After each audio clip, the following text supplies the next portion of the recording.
Hello and welcome to On Leading with Greatness. I'm Jim Salvucci of Guidance for Greatness. This week's installment, The Suspicious Mind of the Autocratic Boss. The fear is the mother to the act. Viktor Frankl.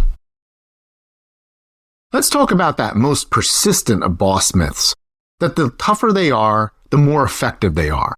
This nonsense is related to the strongman myth in politics, which assumes that authoritarian leaders are somehow superior at getting things done.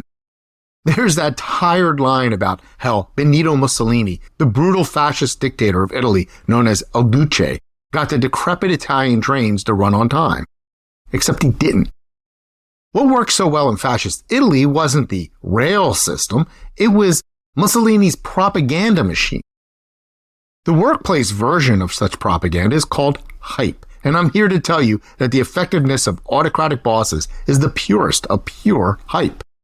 Sure, some short-run matters get taken care of right away, and certain metrics may tick upward from time to time, but that type of workplace regime, just like the political despots, is only made possible through paranoia and oppression, which run counter to productivity.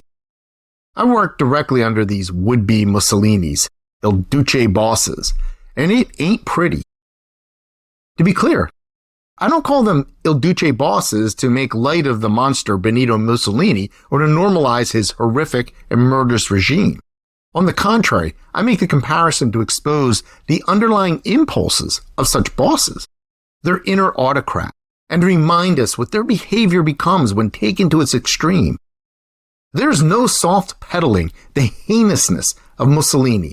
And while the scale may be reduced, there should be no soft peddling the feckless vileness of Il Duce bosses. On the outside, people may see Il Duce bosses as visionaries cracking the whip to get things done. Behind the scenes, though, it's a different view altogether.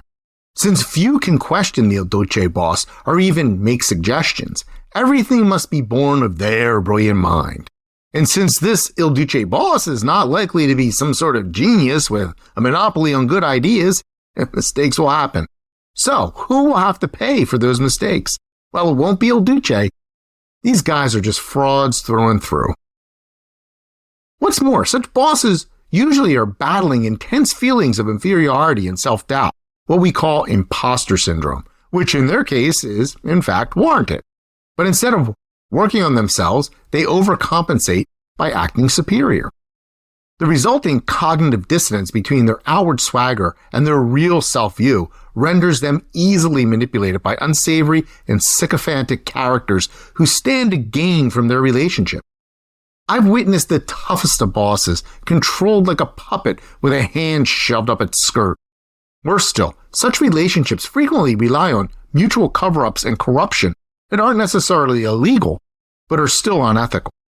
Both parties use each other, lock like parasites in some sort of symbiotic death coil. Invariably, Il Duce bosses are rife with paranoia, rarely about those actively exploiting them. Instead, their web of suspicion snags others. This paranoia damages both the boss and the organization, yet they fear that they cannot survive without it. For Il Duce bosses, there is no virtue higher than personal loyalty. Everyone quickly learns that they must demonstrate their fealty to Il Duce via abject loyalty signaling just to get by, and that loyalty to the organization itself must be secondary to loyalty to the boss. Meanwhile, we encounter an irony, that truly dependable workers who just want to do their jobs and refuse to debase themselves by bowing and scraping get branded as disloyal. Go catch a production of Shakespeare's King Lear to see how that works out. Thus it always is with tyrants. So how does this paranoia come about? Let's look at a few prime causes. 1. Psychological projection. I've covered this before regarding workplace bullies who have much in common with Il Duce bosses. Projection is when you accuse others of your own faults, often unconsciously. It's a defense tactic. The version Il Duce bosses deploy works this way. Since the boss is consumed by the need to obtain power, they figure everyone else must be too. In this mindset, there's no such thing as virtue. Since I'm conniving, canoodling, and concealing, the internal logic goes, then these behaviors must be widespread, so I must suspect everyone of the same. The boss's failure of empathy or even just simple observation feeds their distrust and paranoia. 2.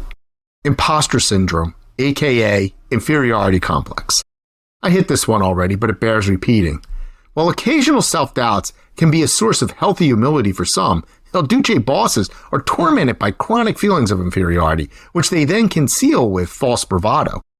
Google some images of the original Duce himself, Benito Mussolini, and check out his classic pose, lips tight, chin awkwardly raised, and eyes focused on the middle distance.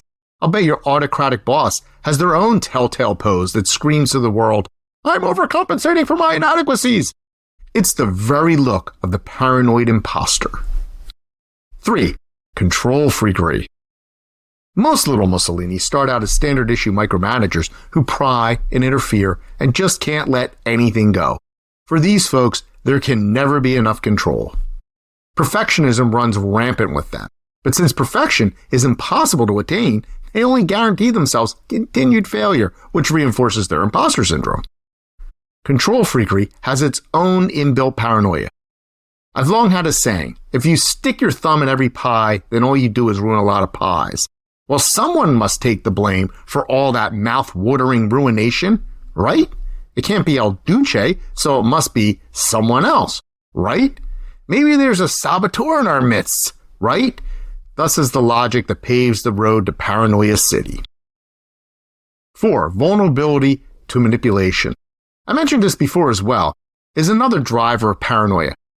When the boss is all hard shell on the outside, chances are they're all mushy on the inside, like a Mento candy, albeit considerably less fresh-making. This contrast makes them susceptible to exploitation. El Duce bosses sense the manipulation but cannot admit weakness. Besides, the relationship is symbiotic, so the boss looks outward, ignoring the real culprit and suspecting the unsuspecting innocent. Yes, their paranoia is well warranted, but is entirely misdirected. Here's the upshot. These workplace tyrants, El Duce bosses, are seething masses of deception, delusion, megalomania, monomania, and anxiety. What is more, they must sense how weak they are, which contributes to their inferiority complex and subsequent paranoia. They are being played by their closest lieutenants and by their own feelings of inadequacy. Worse still, their world is a series of ironic reversals. Their need to control is thwarted by their very efforts to control. Their drive for perfection becomes an endless loop of failure. They project themselves onto others and then lash at shadows to compensate for their own self-loathing. Their most trustworthy team members become the most untrusted, and vice versa. Their greatest fears become their constant reality. How does one escape this feedback loop of paranoia and neurosis? As Viktor Frankl writes in Man's Search for Meaning, the cue to cure is self-transcendence. Otherwise, without such an active, intentional, and intensive self-improvement, a rising above oneself, or to use Frankl's language, transcendence, the El Duce boss's paranoia will leave them miserable, isolated, and filled with even more self-doubt. Just like Mussolini, the original El Duce, on his last day. What are your experiences with despotic bosses? How did they reveal their level of paranoia? Truly strong leaders are not riven with suspicion and paranoia because they learn to trust themselves and others, and I can help. If you want to join the movement to guide young bosses to be the next generation of great leaders, or just share your thoughts, let's talk. Schedule a conversation. Join the conversation by leaving a comment and leave a like or review. If you know someone who would enjoy this essay, please share it. Thank you to all my subscribers. If you are not yet a subscriber, be sure to sign up to have on Leading with Greatness sent weekly to your inbox. I look forward to hearing from you.